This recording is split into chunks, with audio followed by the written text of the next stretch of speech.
Assalamualaikum warahmatullahi wabarakatuh. Waalaikumsalam. Waalaikumsalam warahmatullahi wabarakatuh. Perkenalkan, saya Teddy dari kelompok 12 akan menjelaskan materi tentang regulasi vintage di Amerika. Perkembangan vintage di Amerika.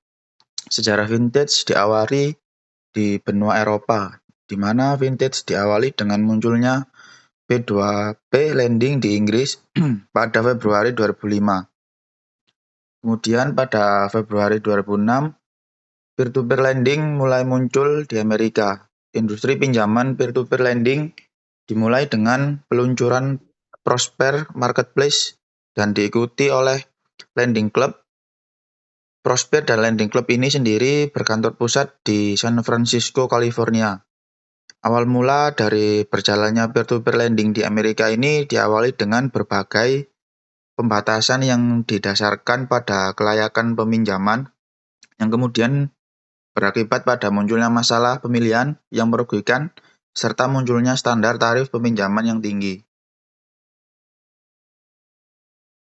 Peer-to-peer menjadi diminati di Amerika karena dua alasan, yaitu pertama adanya dampak krisis finansial yang terjadi pada tahun 2008 yang berakibat pada penutupan penyaluran kredit baru dan pemberian suku bunga yang mendekati 0% bagi deposan oleh pihak perbankan. Kemudian kedua yaitu pembatasan yang didasarkan pada kelayakan peminjam serta diberlakukannya standar tarif peminjam yang sangat tinggi.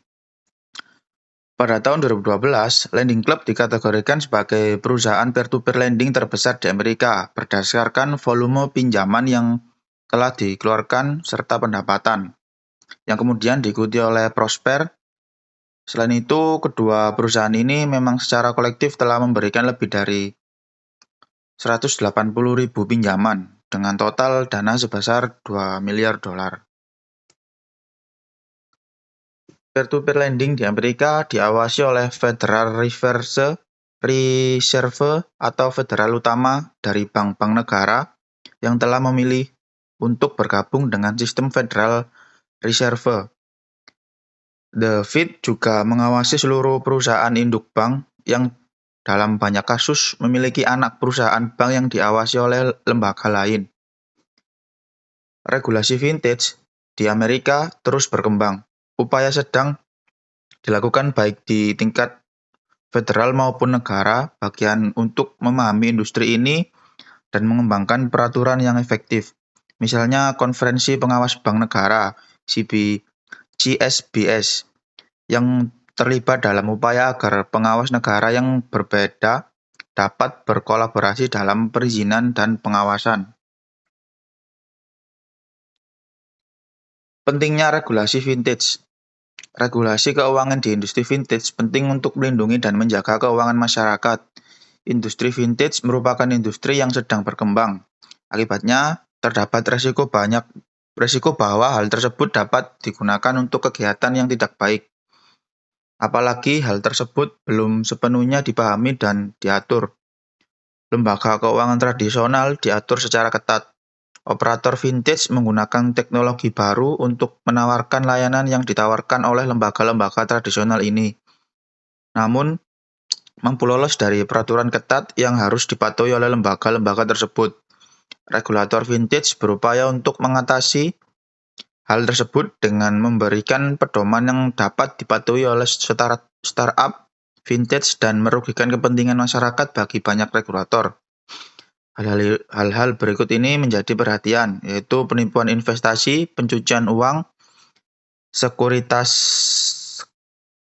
cryptocurrency, regulasi risiko sistemik, fungsi bank sentral, perpajakan. Rata-rata perusahaan vintage kehilangan $51 juta per tahun karena penipuan. Menurut studi yang dilakukan Javelin, total kerugian akibat penipuan identitas saja mencapai $20 miliar pada tahun 2022. Namun, Dampak penipuan vintage lebih dari sekedar kerugian moneter.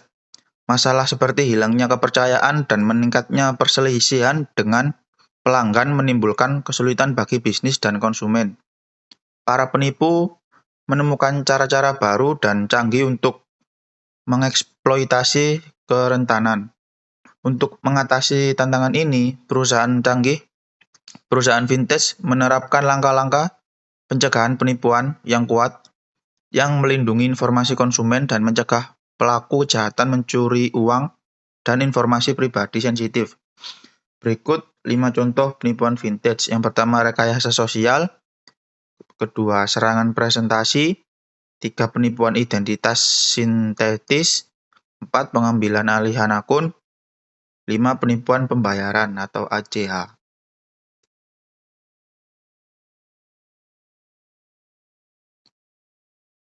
Jenis regulasi vintage. Ada pendekatan aktif terhadap regulasi vintage, pendekatan pasif terhadap regulasi vintage, pendekatan restriktif terhadap regulasi vintage.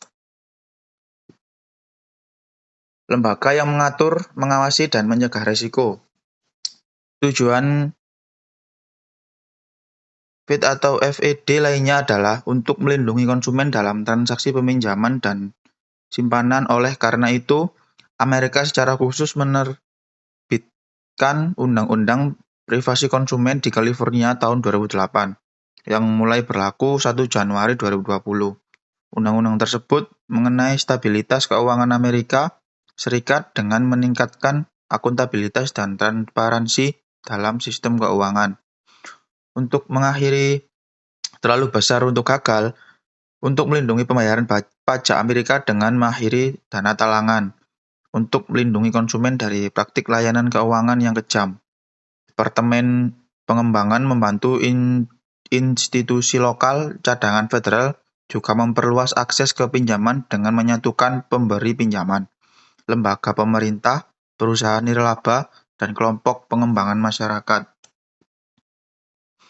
Lembaga dan undang-undang yang melindungi dan mengatur dan mengawasi sebagai berikut, yaitu Komisi Sekuritas dan Bursa (SEC), Komisi Perdagangan Federal (VTC), Otoritas Pengatur Industri Keuangan (FINRA), Biro Perlindungan Keuangan Konsumen (CFPB), kemudian undang-undang yaitu Undang-Undang Gremlins-Bliley (GLBA), UU Anti Pencucian Uang (AML), UU Ken Spam, UU Transfer Dana dan Pengatur CFPBE. Sejarah dan perkembangan peer-to-peer lending di Amerika. Peer-to-peer lending di Amerika diawasi oleh Federal Reserve atau federal utama dari bank-bank yang telah memiliki bergabung dengan sistem Federal Reserve. CFP atau Biro Perlindungan Keuangan Konsumen digunakan sebagai satu titik akuntabilitas untuk mengakan hukum konsumen federal dan melindungi konsumen di pasar keuangan. Kantor Pengawas Keuangan Mata Uang juga turut mengatur dan mengawasi semua bank nasional dan asosiasi tabungan federal, serta cabang dan lembaga federal bank asing.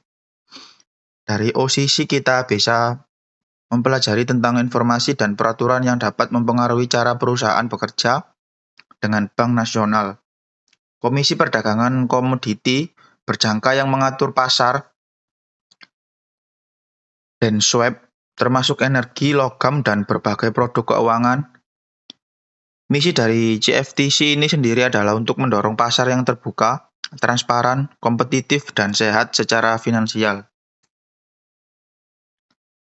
Tahun 2012 lalu, Lending Club dikategorikan sebagai perusahaan peer-to-peer lending terbesar di Amerika, berdasarkan volume pinjaman yang telah dikeluarkan serta pendapatan, yang kemudian diikuti oleh Prosper. Selain itu, saat ini Lending Club juga merupakan perusahaan peer-to-peer terbesar di dunia. Kedua perusahaan ini memang secara kolektif telah memberikan lebih dari 180.000 pinjaman dengan total dana sebesar 2 miliar.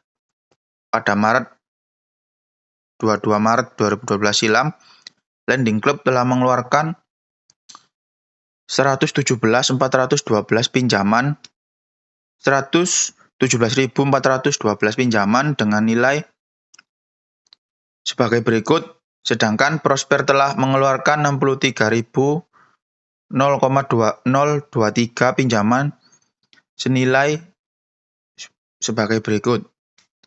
Angka ini terus berkembang hingga saat ini. Oleh sebab itu, peer-to-peer lending dikatakan sebagai investasi yang paling menggiurkan akhir-akhir ini.